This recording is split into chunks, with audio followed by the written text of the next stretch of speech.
आप भी रोज हनुमान चालीसा पढ़ते ही होंगे, हनुमत आराधना करते ही होंगे, लेकिन क्या आपने कभी सोचा है कि हनुमान चालीसा को इतना चमत्कारी क्यों कहा जाता है? क्या है हनुमान चालीसा के पीछे का विज्ञान? क्या है इसका ज्योतिषीय पहलू? हनुमान चालीसा में ऐसी कौन सी चौपाइयां हैं जो आपको किसी भी रोग और शोक से बचा सकती हैं? साथ ही एक बात की, हनुमान चालीसा पढ़ते हुए हमारा उच्चारण एकदम सही होता है? क्या है हनुमान चालीसा पढ़ने के नियम? ये सारे वो सवाल हैं जिसका जवाब जानना आपके और हमारे लिए बहुत जरूरी है। पंडित जी, आप हनुमान चालीसा की महानता, वैज्ञानिक दृष्टिकोण और ज्योतिषीय दृष्टिकोण तो आप बताएंगे, ज्योतिषीय महत्व भी बताएंगे, लेकिन उससे पहले मैं ज़रा हनुमान जी के बारे में जानना चाहती हूँ। हनुमान जी की महिमा के बारे में बताइए, क्योंकि मुझे नहीं लगता कि कोई भी ऐसा परिवार होगा जो हनुमान चालीसा ना जानता हो। सबको कंठस्थ होती है हनुमान चालीसा, तो हनुमान जी की क्या महिमा है? देखो, हनुमान जी की महिमा कहने के लिए तो सरस्वती का भी मुंह छोटा पड़ेगा। मैं तो एक साधारण मनुष्य हूँ, ठीक है, और हनुमान जी भगवान शिव के ही एक अंश हैं और भगवान राम के भक्ति के लिए ही इन्होंने ये रूप धारण किया था। और कलयुग में हनुमान जी ही एक ऐसे देवता हैं जो अजर अमर हैं। आज भी मैं दावे के साथ कहता हूं, जहां आप निराश होकर दुनिया का आश्रय छोड़कर हनुमान जी को याद करेंगे, वहीं हनुमान जी किसी न किसी रूप में आपकी सहायता करने के लिए उपस्थित हो जाएंगे। हनुमान जी का सबसे बड़ा चमत्कार ये है कि आप कहीं भी विपत्ति में फंस करके हनुमान जी को याद करिए, हनुमान जी वहां किसी न किसी रूप में आपको मिल जाएंगे, किसी न किसी रूप में आपकी मदद कर जाएंगे। इसमें कोई संशय नहीं है। इसी कारण से दो चीजें बता रहा हूं श्रद्धा, एक तो गायत्री मंत्र और एक हनुमान चालीसा। भारत से लेकर के पूरे विश्व में जहां भी सनातन धर्मी कोई रहता होगा, उसे दो चीजें जरूर याद होंगी, एक तो गायत्री मंत्र याद होगा और दूसरा हनुमान चालीसा याद होगा। आज तक कोई ऐसा सनातन धर्मी नहीं मिला जिसने ये कहा हो कि मुझे गायत्री मंत्र नहीं आती, या ऐसा कोई सनातन धर्मी नहीं मिला जो ये कहा हो कि हनुमान चालीसा क्या होती है।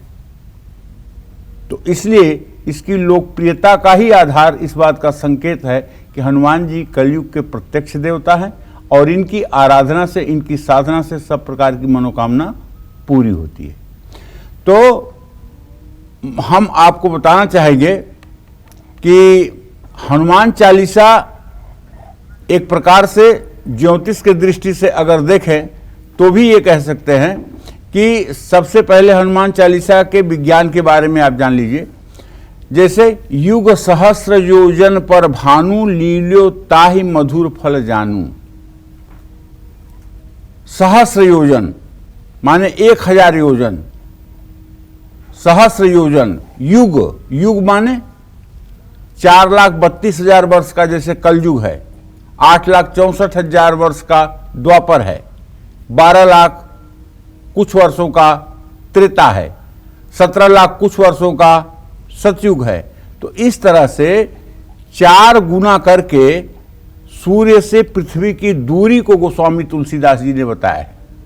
इस दोहे का सीधा अर्थ है कि बजरंगबली ने एक युग 1 सहस्र योजन की दूरी पर मौजूद सूर्य को एक मीठा फल खाकर, एक मीठा फल जानकर खा लिया था।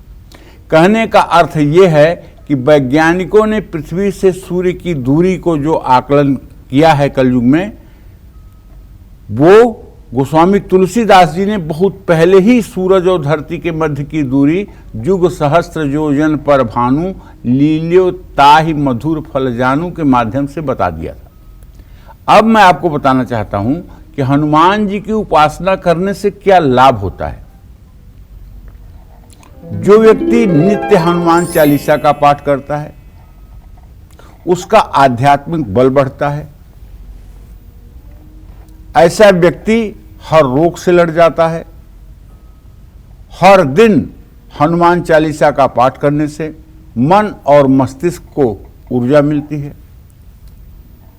हर रोज हनुमान चालीसा का पाठ करने से मन पर पड़े पुराने बुरे अनुभवों का भार कम होता है। तनाव से मुक्ति के लिए हर रोज दोनों समय हनुमान चालीसा का पाठ करने से बहुत लाभ मिलता है। मनोबल बढ़ाती है हनुमान चालीसा। हनुमान चालीसा अकारण भय और तनाव को मिटाती है। हनुमान चालीसा हर तरह के रोग को मिटाती है। हनुमान चालीसा हर तरह संकट से रक्षा करती है। हनुमान चालीसा किसी भी तरह का नज़र दोष हो तो उसमें हनुमान चालीसा पढ़ने का बहुत लाभ मिलता है। नकारात्मक सोच और नकारात्मक ऊर्जा को दूर करती है हनुमान चालीसा। ग्रहों के बुरे प्रभावों को कम करने में मदद करती है हनुमान चालीसा। भय और डर को समाप्त करती है हनुमान चालीसा। तन मन और पारिवारिक कलेश को मिटा सकती है हनुमान चालीसा। बुरी संगत और बुराइयों से दूर रखने में मदद करती है हनुमान चालीसा। इस तरह से हनुमान जी सारे सृष्टि में अगर देखा जाए तो ब्रह्मचर्य के प्रतीक हैं। क्या है हनुमान जी? ब्रह्मचर्य के प्रतीक हैं। और ब्रह्मचर्य बहुत बड़ी बात है। ब्रह्मचर्य कोई छोटी बात नहीं है। रावण रूपी मन ने ज्ञान रूपी सीता का अपहरण किया, क्योंकि जब मन रूपी रावण ज्ञान रूपी सीता का अपहरण करता है तभी वो अविवेकपूर्ण कार्य कर सकता है। अगर ज्ञान जागृत रहे तो मन कभी मनमानी कर ही नहीं सकता है। तो ऐसे में आत्मा रूपी राम को जब ब्रह्मचर्य रूपी हनुमान मिल गए तो विभीषण रूपी विवेक ने बता दिया कि रावण के नाभि में अमृत है।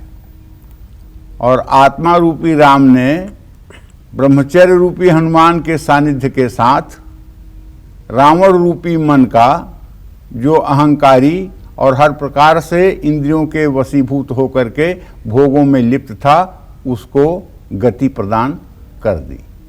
कुल मिलाकर के ये जान लीजिए, हनुमान जी ब्रह्मचर्य के प्रतीक हैं।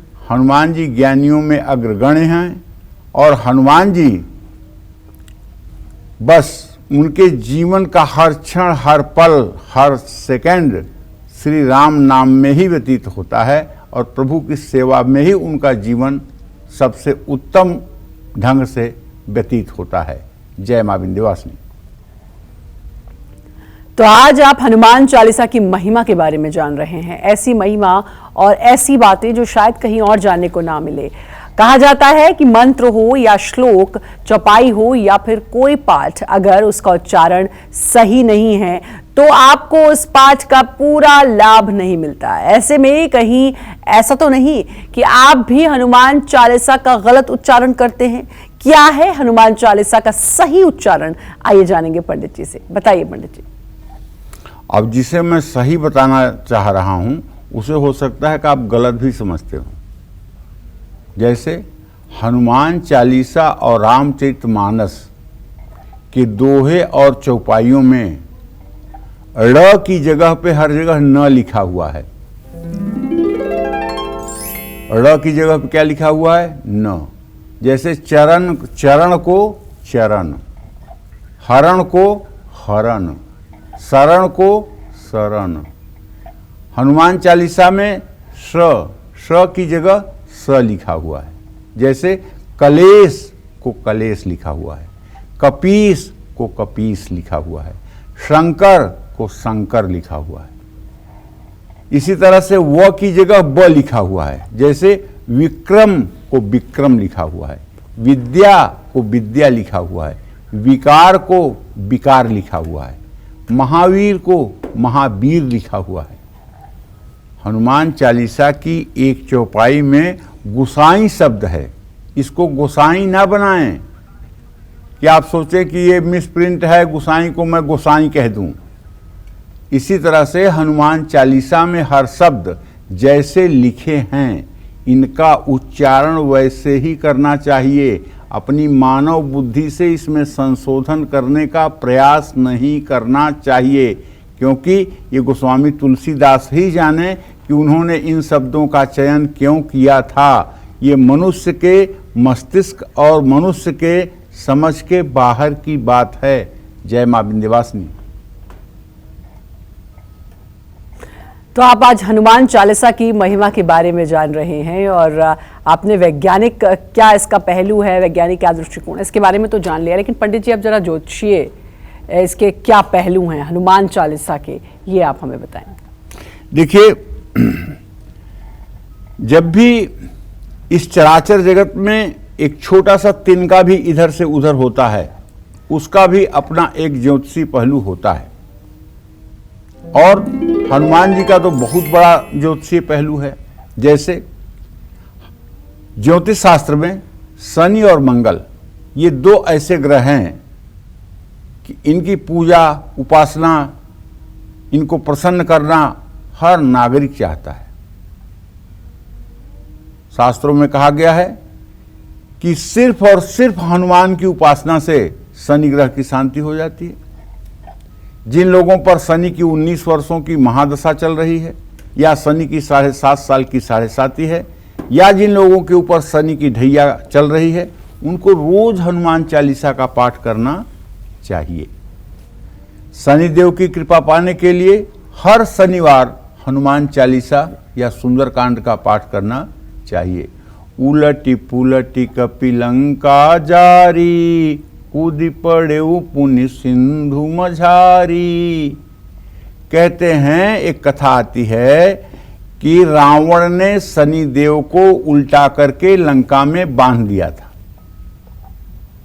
जब हनुमान जी के पूंछ में कपड़ा लपेटा गया, तेल घी डाला गया, आग लगाई गई, रहा नगर न बसन घृत तेला, बाढ़ी पूंछ की न कपि खेला। तो क्या होता है कि हनुमान जी लंका को जब जलाते हैं और लंका सोने की होने के कारण अच्छे से नहीं जल पाती है, तो आते हैं शनि का बंधन खोल करके और शनि का चेहरा लंका की तरफ कर देते हैं, और शनि की दृष्टि पड़ते ही लंका जल के राख हो जाती है। इस एहसान को मानने के लिए शनिदेव ये कहते हैं कि जो भी व्यक्ति हनुमान की उपासना करेगा, जो भी व्यक्ति हनुमान के लिए व्रत करेगा, जो व्यक्ति हनुमान चालीसा का पाठ करेगा या हनुमान का भजन करेगा, उसके ऊपर शनिदेव की अशुभ दृष्टि नहीं पड़ेगी। इसीलिए शनिवार को बूंदी का प्रसाद भोग के रूप में समर्पित करके उसे लोगों में बांटना चाहिए। और शनिवार की शाम को हनुमान जी को केवड़े का इत्र अर्पित करना चाहिए। जिन लोगों की कुंडली में मंगला दोष है, मंगली दोष है, उनको मंगल के बुरे प्रभाव को कम करने के लिए हनुमान चालीसा का पाठ जरूर करना चाहिए। इससे मंगल का बल, साहस और ऊर्जा सभी आप पाठ करने वाले व्यक्तियों को प्राप्त होगी। मंगल ग्रह की कृपा पाने के लिए मंगलवार को जल्दी उठकर लाल रंग के कपड़े पहनकर घर की उत्तर पूर्व दिशा में बैठकर हनुमान चालीसा पढ़ें और चमेली का तेल और सिंदूर, ये दोनों चीज़ों से हनुमान जी को चोला चढ़ाएं।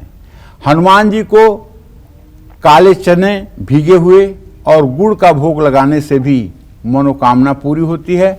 और अगर ये काले चने और गुड़ मंगलवार को बंदरों को खिलाया जाए तो बड़े से बड़े ग्रह दोष का भी समाधान हो जाता है। जय मां विंध्यवासिनी।